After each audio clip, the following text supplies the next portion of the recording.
Everything's coming up Rangers. Texas sweeps the weekend series against the Seattle Mariners in absolutely dominant fashion with a couple of good old-fashioned blowouts. On today's show, we're getting into what went right for the Rangers and taking a second to stop and smell the roses. All that and more on today's show. Let's get into it. You are Locked On Rangers, your daily Texas Rangers podcast. Part of the Locked On Podcast Network, your team every day.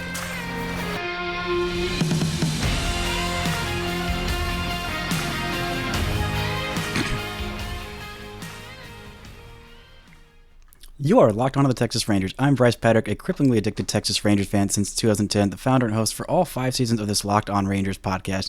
Thank y'all so much for making Locked On Rangers your first listen every single day. If you're not already, you can follow me on Twitter at Bryce Patrick. You can follow the show at Locked On Rangers. Subscribe on YouTube, where the best way you can help grow the show is to comment nearly any single thing below. Today is Monday, June 5th. Your Rangers are 38-20, alone atop the AL West with a 3.5 game lead over those pesky Houston Astros after a fantastic weekend series sweeping the Seattle Mariners. Before we get into today's show, this episode is brought to you by BetterHelp. BetterHelp connects you with a licensed therapist who can take you on a journey of self-discovery from wherever you are to wherever you're going. Visit BetterHelp.com/LockedOnMLB to get 10% off your first month.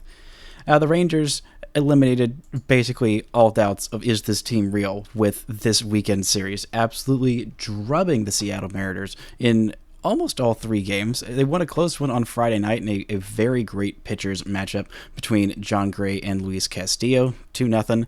And then the Rangers just opened up a can of whooping on this poor rookie, Mr. Wu. Things did not go well for him or really anybody that pitched in the game for the Mariners on Saturday. 16-6, a 10-run win. And then another 10-plus run scoring outing on the Sunday game, just for good measure, against a guy who I have now decided is my arch enemy. This is Bryce Miller, the pitcher for the Mariners. He spells his name incorrectly. He is on the wrong side of my holy war in terms of Bryce's spelling their names right. He spells it with a Y. He also went to Texas A&M, and he's on the Mariners, so I feel like that is as good a reason as any to make him my arch enemy. But the Rangers tagged him for 7 runs. He had been one of the more exciting rookies in baseball. Has a really good fastball, and just was not locating, was not executing well in this one. The Rangers got to him for 2 runs in the first inning, and then 5 in the third, and dropped another 5 spot on a different Mariners pitcher in the 6th inning, just for good measure. And Nathan Eovaldi was cruising this one. But the offense finally got back and fully healthy. Ezequiel Duran and Mitch Garver were activated off the IL this weekend for the Saturday game where the Rangers dropped 16 runs. And I think that's the best version of this Rangers offense, with Ezequiel Duran in left field and Jonah Heim behind the plate, and then Mitch Garver at DH and everybody else in their usual spots. But the 16 runs in that first game with that exact lineup made me think, I was absolutely right in thinking this could be maybe the best Rangers offense ever. I went and looked at OPS plus for 1 through 9, and it goes a little something like this. Semien, 133. This is heading into Saturday's game. Seager, 161. Lowe, 115. Garcia, 123. Young, 135. Heim, 118. Garver, 157. Duran, 134. And Leody Taveras in the 9 hole with a 120 OPS plus. That means literally everybody in the lineup is at least 15% better than league average. And I thought, I don't think we've seen that in ever. I mean, we've seen some really great Texas Rangers offenses, and I'm not sure that this is the best that they've ever had, but it's definitely up there. And if they sustain this, they just might be. I mean, looking at that 2011 World Series ALCS lineup for Game 1, I mean, they had Ian Kinsler with a 118 OPS plus leading off, and you had Josh Hamilton, Elvis Andrus, Josh Hamilton, Michael Young, Adrian Beltre, Mike Napoli, Nelson Cruz hitting 7th, David Murphy hitting 8th, and Mitch Moreland, your first baseman, hitting 9th. That 2011 squad was pretty deep, but so far the Rangers are having a better season than that. And I do trust Josh Hamilton coming off his MVP season, maybe more than Lowe as a 3-hole hitter. I will definitely take Seager as an upgrade over Elvis Andrus offensively. But having Adrian Beltre hitting 5th in your lineup is just is just stupid. It's just stupid deep. But so is this Rangers lineup right now. I mean, Jonah Heim really looks back like his old self. Adolis Garcia also looks fantastic. And Corey Seager is just scorching absolutely everything this season. Just absolutely annihilating every baseball that he faces. He's barreling up 18.6% of the balls that he puts in play. Like nearly 1 out of 5, he is putting the barrel on it and absolutely doing damage. Average exit velocity is at 95.5 miles per hour, behind only Aaron Judge.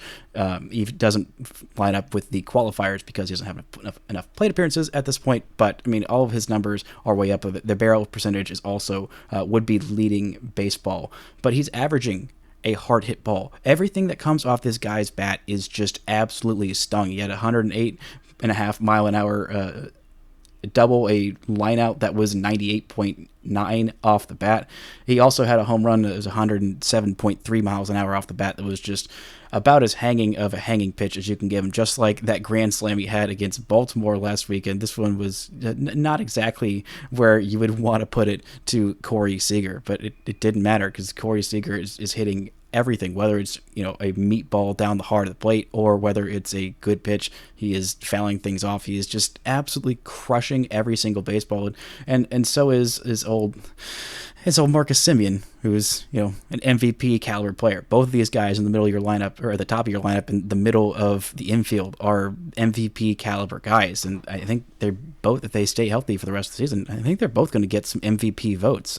Maybe a whole lot of them, maybe most of them, in terms of either of these guys with the seasons that they're both having. But like, just 1 through 9 of this healthy lineup is absolutely unreal. Everything is going the Rangers' way. They're catching a lot of breaks, but they're still like not even that lucky. I was trying to figure out and talking with in my Rangers, one of my Rangers group chats about like, all right, what percentile outcome is this for the Rangers? Because it's not everything has gone perfectly right, like 100 percentile. Like there's no way that we could imagine this being like absolutely perfect. I mean, the Rangers still have a worse record than their Pythagorean record. Like, it is still, as of Sunday before Baseball Reference has updated it, they had a Pythagorean record of 41-16 and a 37-20 actual record. So, I mean, because they are bludgeoning these teams so badly, and they have lost a lot of close games, or a decent amount of close games due to the bullpen's, pretty bad struggles, to be quite honest. This team still has room to get better, even though they're the second best in baseball record-wise right now. I think, honestly, they're just straight up the best team in baseball right now. That's how much I believe in this squad. It's been only a couple of months, and we're just over a third of the way into the season, but I have seen enough. I think this team is going to win the AL West. I think this team is deep enough, talented enough, and with Bruce Bochy at the helm, I just trust where this team is going.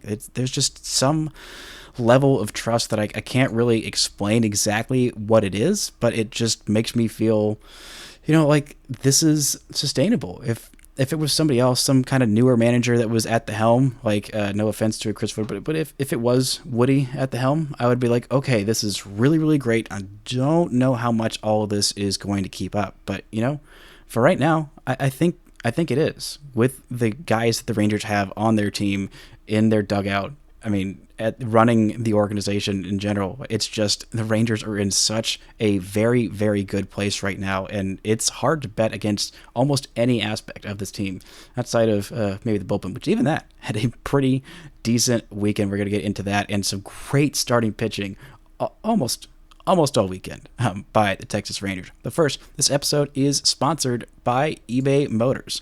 For a championship team, it's all about making sure every player is a perfect fit. It's the same when it comes to your vehicle. Every part needs to fit just right, so the next time you need parts and accessories, head to eBay Motors. With eBay Guaranteed Fit, you can be sure every part you need fits right the first time around. Just add your ride to My Garage, look for the green little check mark, and know the part will fit or your money back, because just like in sports, confidence is the name of the game when you shop at eBay Motors. And with over 122 million different parts to choose from, you'll be back in the game in no time. After all, it's easy to bring home a win when the right parts are guaranteed. Get the right parts, the right fit, and the right prices on ebaymotors.com. Let's ride.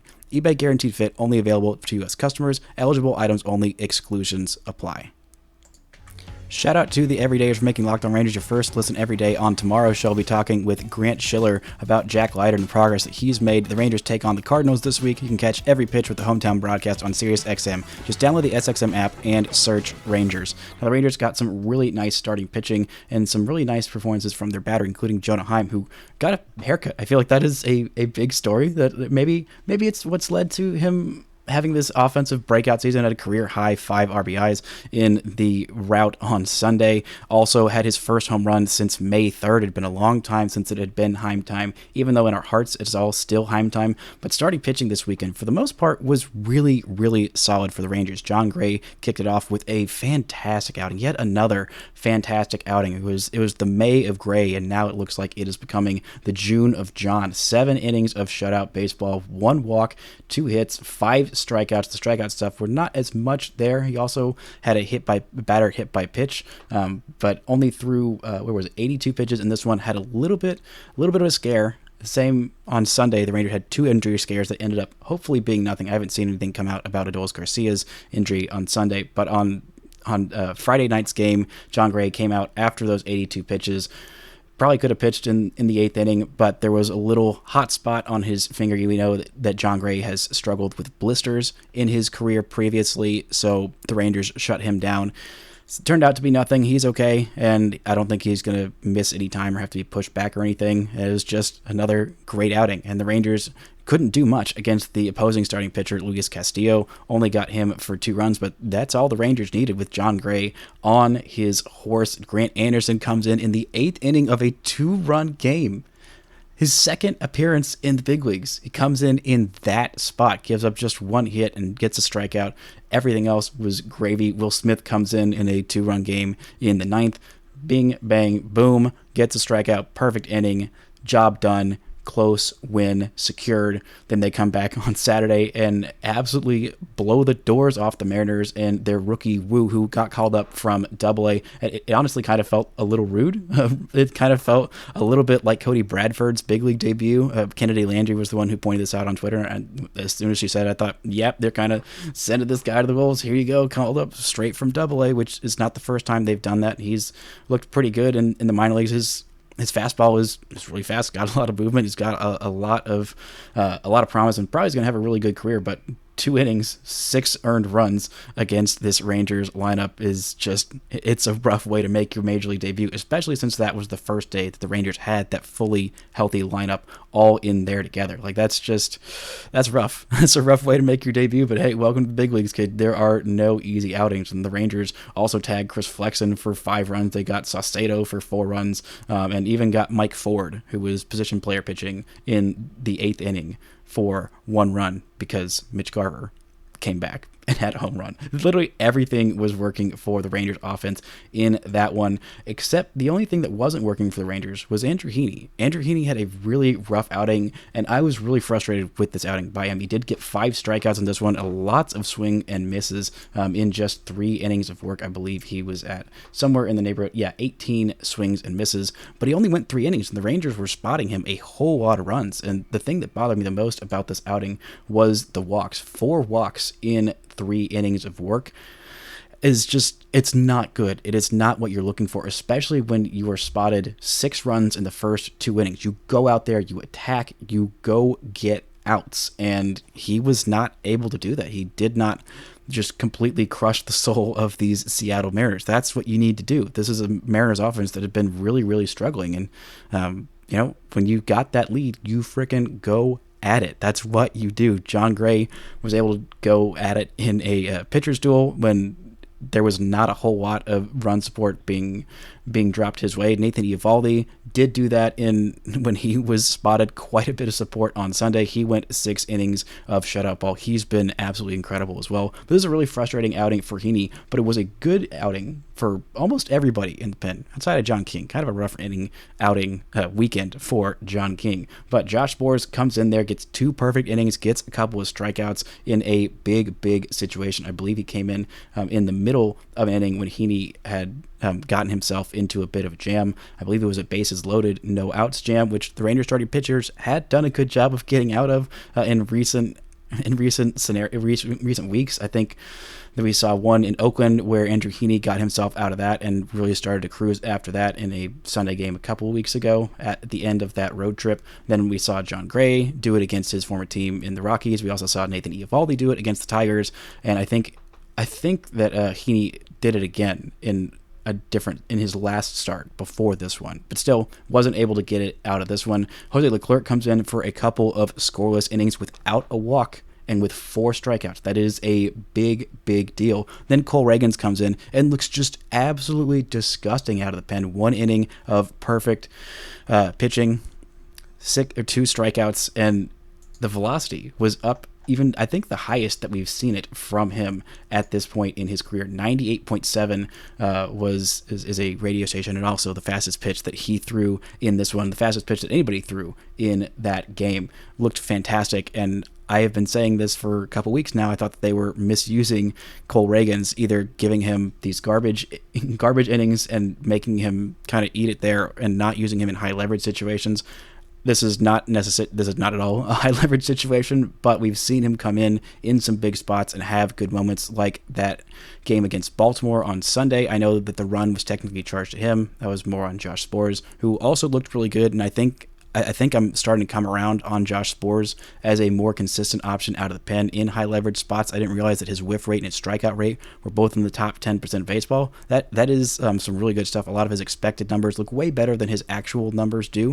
And we all know that the stuff is really good. The thing that has been burning him as of late has been him missing his spots with 2 strikes, even in 0-2 counts. In that game that the Rangers blew in the series finale against Atlanta, that is why he got burned very badly in a couple of different 0-2 counts. He left a pitch just right over the heart of the plate, and you cannot miss like that in 0-2 counts. But he did a much better job of that, coming in that big outing and saving a little bit of more damage from Andrew Heaney, and the Rangers ended up going out to completely blow out the Mariners later on, and ended up being a big deal. And him coming in the 4th inning and going 2 innings was really, really big deal. So this Rangers bullpen is starting to look a little bit more right, and getting, again, Grant Anderson coming out in that high leverage spot in Friday is just, it's easy to forget because the 2 blowout games were so much fun to watch, and I admittedly almost forgot about that Friday game, but that was a close, hard-fought win, and a game the Rangers haven't done a whole lot of winning in those types of games, especially against the Mariners the last couple of years. The Rangers are 5-1 against the Mariners now,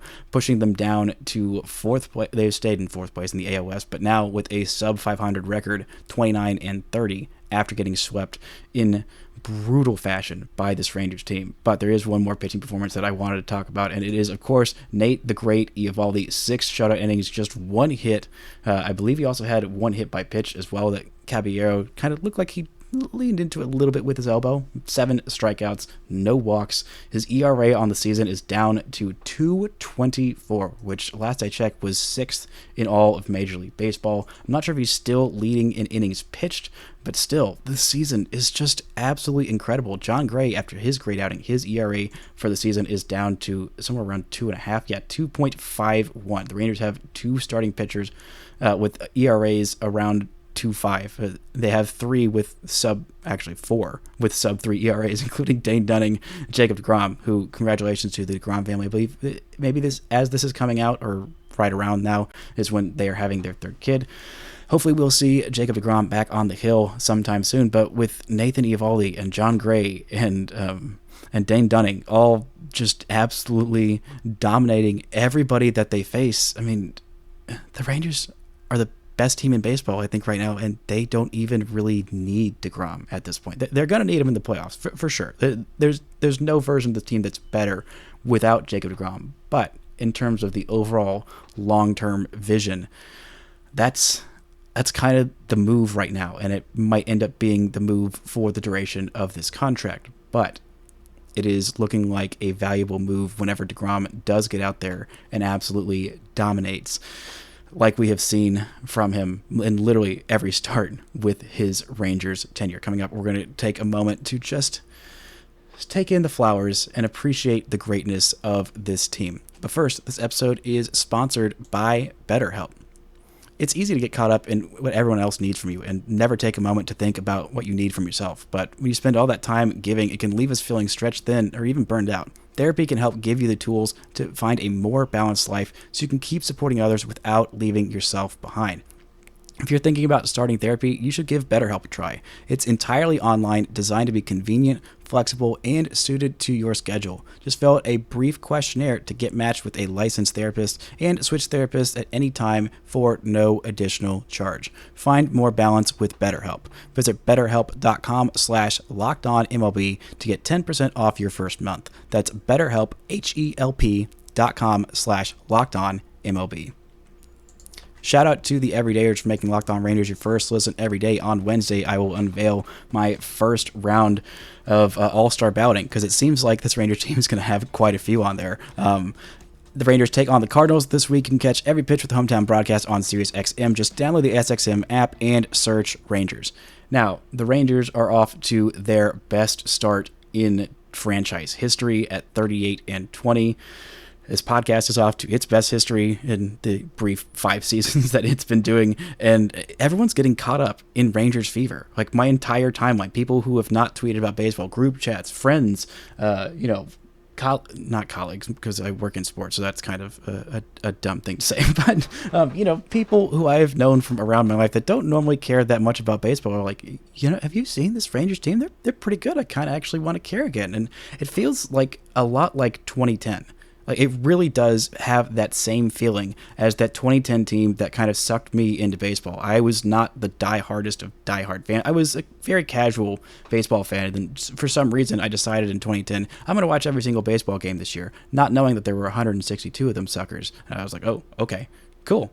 But I did. Watched every game that year, fell in love with baseball. Josh Hamilton won the MVP. Rangers went to the World Series, striking out A-Rod. It was just a magical season, and I've been obsessed with baseball ever since. Clearly, very obsessed with baseball ever since. But this is the time to bring on your bandwagon friend. This is the time for people who have not really cared about Rangers baseball in a long time. This is the time to start believing in a Texas Rangers baseball team. I know we've all been hurt many times before by this Rangers team, or maybe you're a brand new fan and you haven't been hurt before. Well, good news, you'll definitely never be hurt. It'll be fine. Everything will be gravy. The Rangers will win the World Series, and everything will go your way. No, there will eventually be some pain, a lot of pain probably, and maybe the Rangers, maybe health doesn't go their way. Maybe they start catching some unlucky breaks. Maybe some of the hot starts offensively are less sustainable than we thought they would be. Or, I don't know, maybe just the Rangers just start being bad. I don't see a scenario where they just start being bad. But this is an incredible time to be a Texas Rangers fan, to be caring about the Texas Rangers baseball team. Like, people are starting to notice that this team is good. It's not just people around the area. It's people around the nation. I mean, with this weekend series and blowing out the Mariners in the fashion that they did, keeping their hitters down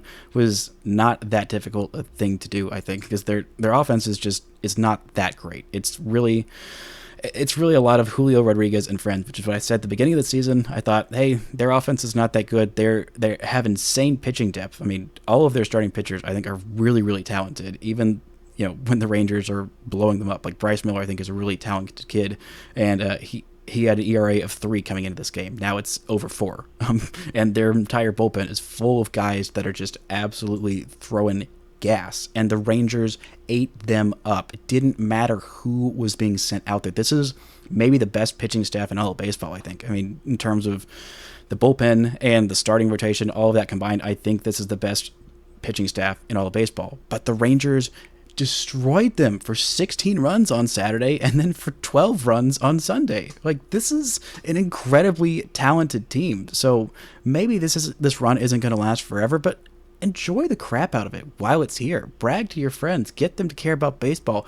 Bring your friends who would tell you to shut up about baseball if you were one of the people who were obsessed with it, talking about every game of the 2021 season or the 2019 season, or just any of the seasons in the last 5 years that have not gone their way, and your friends are like, shut up, this team isn't good, I don't care about baseball. Now they care.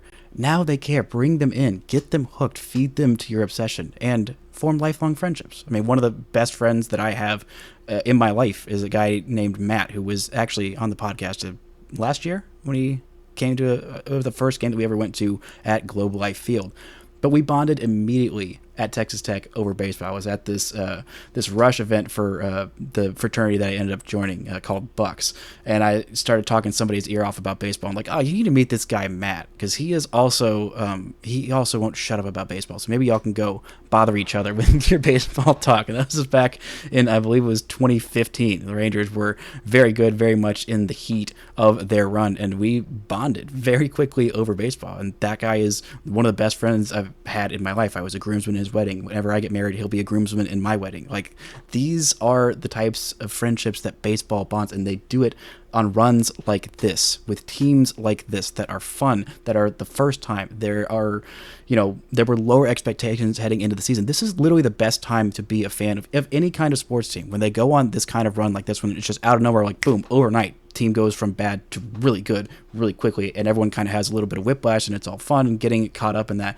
because there will be some moments like, games where the bullpen blows it yet again and you just scream and want to tear your hair out. But for the most part, like, those expectations have not been there. Like, I went back and listened to the podcast Grant Schiller and I did for opening day, and we both predicted 85 wins. And I felt like that was I thought I was getting swept up in the preseason optimism, the opening day optimism that everybody gets swept up in. And I said on that podcast, hey, this ceiling on this team is really, really high if things go right. And it's looking like I was absolutely right. Just tooting my own horn, just toot freaking toot, because I saw what this rotation could do. I saw how deep this lineup was.